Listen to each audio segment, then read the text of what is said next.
Hello, and welcome to the CFM Digital Badging Project, Level 2, Forces of Change, Assignment 4, Eras. In this assignment, we're going to be looking at the patterns that are created by the interplay of the drivers of change that you've been studying so far, trends, events, and choices.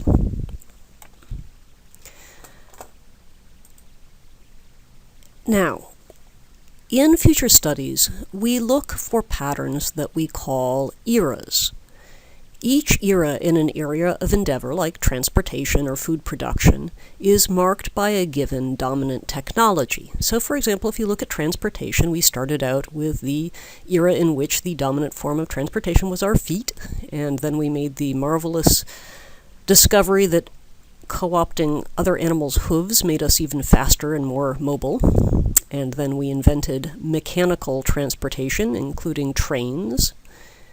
And trains were rendered a little bit obsolete by cars and trucking, and then we learned to fly.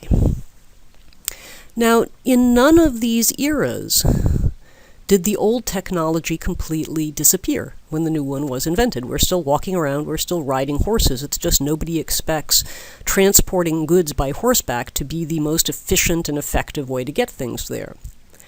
One of the reasons we do this pattern detection and forecasting is because it helps you understand your competitive environment and how it's changing. So, for example, back up here to the era of rail travel.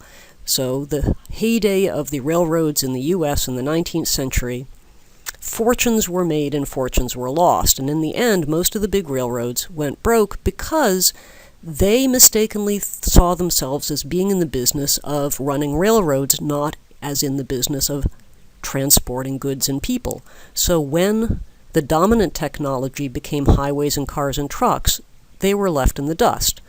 Do we still transport goods and people by rail? Sure we do, but it's struggling, especially the passenger rail travel, and it's not the dominant technology. Now, food production. Here's another area of endeavor. We started out with a method of food production that was basically hunting and gathering, and then we invented agriculture with all of the minor technologies involved in that, whether it was the plow or sowing seeds or harnessing oxen so that we didn't have to do all the work ourselves. Now we're facing an era in which the dominant technology might be genetic modification of crops and animals. We're still debating the ethical implications of that, but it's certainly where the food industry is putting a lot of its time and attention. So patterns of change, trying to detect what the dominant technology is that guides an era and should be the focus of our creativity and our innovation. Now, before I go on, I just want to note technology is a term I'm using very broadly. It could be a mechanical technology like cars or planes, but it could also be a philosophical approach to something. I'll be talking a little later about educational eras where the dominant technology is more our approach towards education and how we regard pedagogy than it is the method of delivering it. Okay, now in any given era, here is the pattern of a new technology taking hold. There tends to be a time when there's very slow experimentation and uptick. So, for example, you might remember in the 1980s when we were first inventing personal computers and people were scoffing that anyone would need a computer in their home, and it was only geeks building TRS-80s in their bedrooms or their garages who were trying it out. And then there was the era of rapid change where it proliferated and we started having the rapid uptake of personal computing in the office and in the home.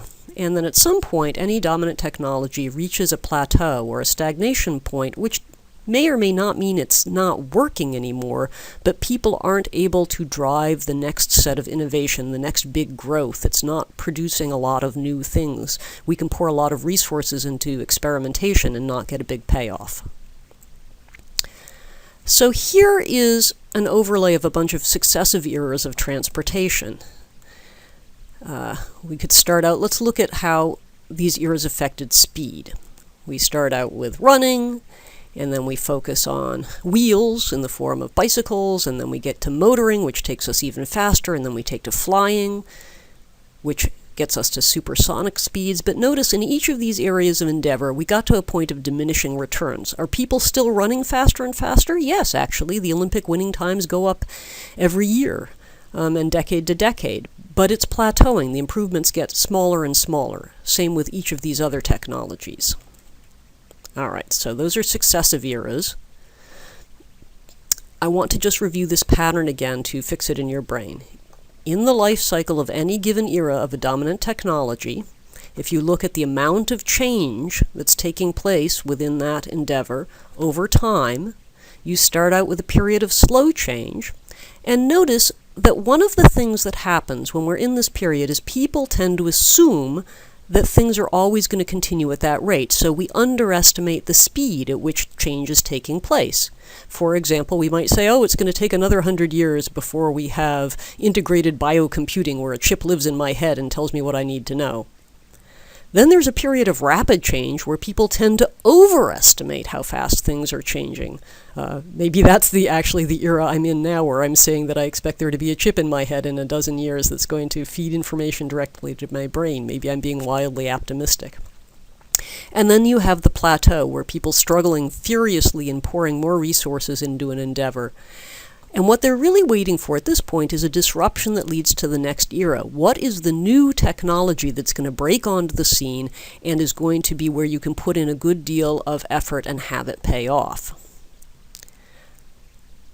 Let me illustrate the shape of that curve with one example, self-driving cars.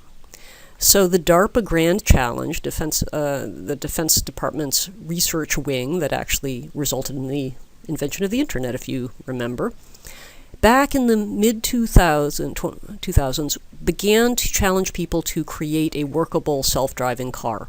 And for the first few years of the challenge, people would go out in the desert and prototype their self-driving cars, and they would crash and turn over or run out of gas, and nobody was getting anywhere. But by 2010, Google was piloting a self-driving car that could actually drive across the country. And now we've gotten to the point about here where self-driving cars are actually legal in at least 3 states and actually are being licensed in at least 1. So at first people thought it was crazy, this was never going to go anywhere, it was developing really slowly. Now it's beginning to take off, and I'm beginning to wonder whether self-driving cars, and a lot of other people too, are beginning to wonder if self-driving cars are going to determine the future of transportation, where we aren't tethered to an individual car in our driveway, we just summon one to pull up to our front door and take our kids wherever they have to go. But eventually that technology too will plateau at some point, and here this author is speculating it might be around 2050, where that's gotten us as far as we're going to go, so to speak. All right, so keeping an eye on the pace of change and looking for, and notice, these are scanning hits. DARPA's Grand Challenge, that was a scanning hit that presaged the beginning of a new era. Google actually piloting that car and having it drive across the country, that was a scanning hit suggesting that this trend was accelerating. And the states that began to license and regulate self-driving cars, another scanning hit that suggests we're on the uptick of this era. Now this is what we're really looking for as futurists. That transition from an old era, for example, rail as being a dominant mode of moving things, to the new era, in this case, cars and trucks. These transitions create all sorts of challenges and problems because the old industry is geared up to serving this dominant technology, and it can take a massive transition in attitude and infrastructure to thrive in the new era. But the point is, if you see it coming, that's investing in a better future. We're trying to detect when we need to make this jump, which may even mean dropping back a little and being less effective for a while you invest in the new technology.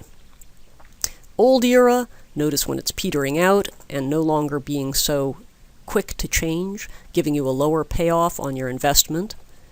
New era may begin with very slow improvements in an area. A new technology may look really dorky to begin with until somebody figures out, like Henry Ford figures out how to mass produce the Model T, before it takes off and really becomes effective, and we invest in a nationwide network of roads and highways that make it a effective way to move people and goods. I mentioned that dominant technologies don't have to actually be mechanical inventions. They can be philosophies or attitudes or approaches. So one thing I've been looking at a lot lately are eras of education. And if you look at the 20th century, the dominant technology has been a philosophy of education that some people have called industrial or mass-produced technology.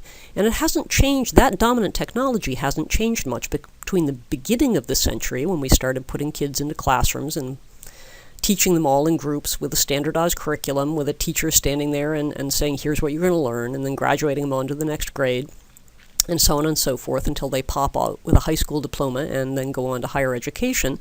There have been minor changes as we consolidated schools and brought kids together in bigger batches. We actually were able to group them just by age instead of mixed age classrooms of the Prairie classroom. We actually have been able to begin to do some instruction remotely or virtually with digital assets, but notice these kids are all still teaching, sitting in a classroom being taught by a teacher. It's just the delivery that's slightly different. You can watch a whole separate talk I'll embed in this curriculum about why there are signals that this dominant philosophy of education might be about to change, and why we might want to try and forecast this transition to the next new era of education. We don't know what it will look like. Maybe it'll be about the 21st century skills people are talking about, ways of having passion-based, self-directed learning about creativity and collaboration. All right, now it's your turn to take on an assignment. What you're going to do is to pick an era in some area of endeavor and illustrate it. So, for example, here's an illustrated era I've made about the era of travel by air. Oops, sorry, let me go back down here. So we started out in a stage of fermentation with the Wright brothers inventing the airplane, which didn't seem all that promising to begin with, and people began to experiment and tinker with it, and it was mostly the area of hobbyists and test pilots and people who were really devoted to building and flying their own airplanes. But then it became mainstream. It became even a luxury, where people were going onto airplanes in their best Sunday clothes and being served on fine linen by waiters and served by stewardesses who were chosen for their beauty and grace. And technologically, that improved as well. We invented the Concorde, which could whisk us across the ocean at supersonic speeds. But now we really seem to be in a time of stagnation. Now, instead of air travel continually improving, it's becoming more and more of a pain as we struggle with the security issues and the comfort issues, as airlines are trying to cram more and more passengers into limited space in order to make money on it. So I don't know what the next era of leisure or business travel is going to be, but the air travel industry certainly seems to be stagnating. So what you're going to be doing in this assignment is using a template I've uploaded in PowerPoint to choose your own curve and illustrate some area of endeavor from the period of fermentation and slow uptake through the takeoff phase of fast development and ending in stagnation. I look forward to seeing what you submit.